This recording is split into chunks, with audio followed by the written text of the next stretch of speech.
San Diego Gulls are starting to look like a completely different team, and it's happening fast.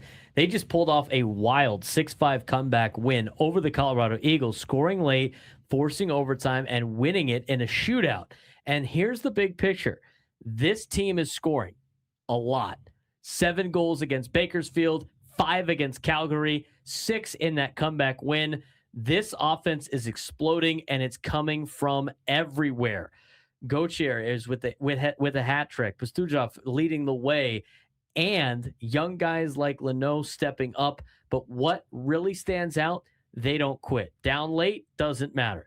This team keeps coming. So now the question is: are the Gulls turning the corner at the perfect time, or is this just a hot streak? Because if this is real, this team could be dangerous down the stretch.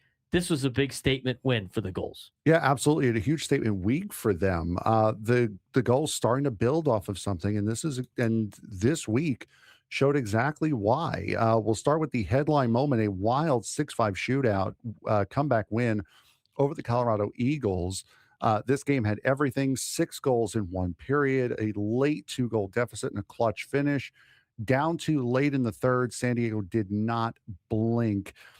Sasha Pastujov tied the game with just 33 seconds left, continuing his standout season as this team's top offensive producer. And then in the shootout, it was Nikita Nestorenko who had sealed that, marking back-to-back victories, and more importantly, showing resilience that this team is going to need going into a playoff push. Now, they didn't sweep the series. The Gulls dropped the second game 5-1, splitting the set 2-2 overall. But even in the loss, Pastujov stayed hot, adding another goal and continuing to climb the AHL leaderboards in shots. Now, the offense is starting to heat up. This might be the biggest takeaway from the week. The Gulls offense is exploding right now. 7 against Bakersfield, 5 goals against Calgary, 6 goals in that comeback win against Colorado. And that's not a fluke. That's starting to trend in the right direction if you are the Gulls. I mean, Gauthier recorded the team's first hat trick of the season. Sam Colangelo had a 3-point night. Matthew Phillips snapped a long drought and hit the 400-game milestone. And Tristan Leno continues to be one of the most productive defensemen on the roster. This is a team getting contributions from everywhere, and that's dangerous in the AHL. Yeah, absolutely. And it's fun to watch as well. And all of those goals don't really mean anything if you don't have somebody in the net backing them up. So it's not just the offense. Thomas Suchanek coming up clutch in that comeback win against Colorado. Kelly Klang posting a 37 save performance and keeping these games close. And maybe most importantly, this team has grit and they do not quit no matter what, by how much or when they are down. They've now built up a reputation in the AHL for late game pushes, especially with the extra attacker, and that chemistry on 6-on-5 situations is becoming a real weapon for this San Diego Gulls team.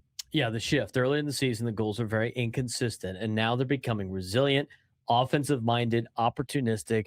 They're also elite in a lot of key areas, like you mentioned, the penalty kill. Over 85% among the AHL's best. Shorthanded goals near the top of the league. That's a sign of a team that's not just talented, but buying into a system. It's not just buying into a system either. It's getting that comfort of playing with each other for a long period of time. As we keep saying, the Ducks are good. So they're not just getting young guys that they've just recently drafted to learn on the job. They're keeping guys down at the AHL level here in San Diego, and that's building continuity. That's allowing these guys to form some sort of identity as they play together. And now the focus turns to consistency. Can they avoid slow starts, which has been a big problem for them throughout the entire season? Can they tighten up defensively after big offensive nights? Turn these flashes into a sustained run. Also, keep an eye on the new addition of Herman Traff joining from Sweden. That's another young piece entering a system that's clearly starting to click. So the big question is, and we continue to ask this question, are the San Diego Gulls turning the corner at the right time, or is this just a hot stretch? I just feel like this is different. Good teams don't just win. They find multiple ways to win, and the Gulls just showed a comeback win, a dominant offensive performance, a gritty defensive effort, and a loss. That's growth. And the only question now is sustainability. If they keep this up, this isn't just a development anymore. This is a team that could start making real noise and make some noise in the Calder Cup playoffs.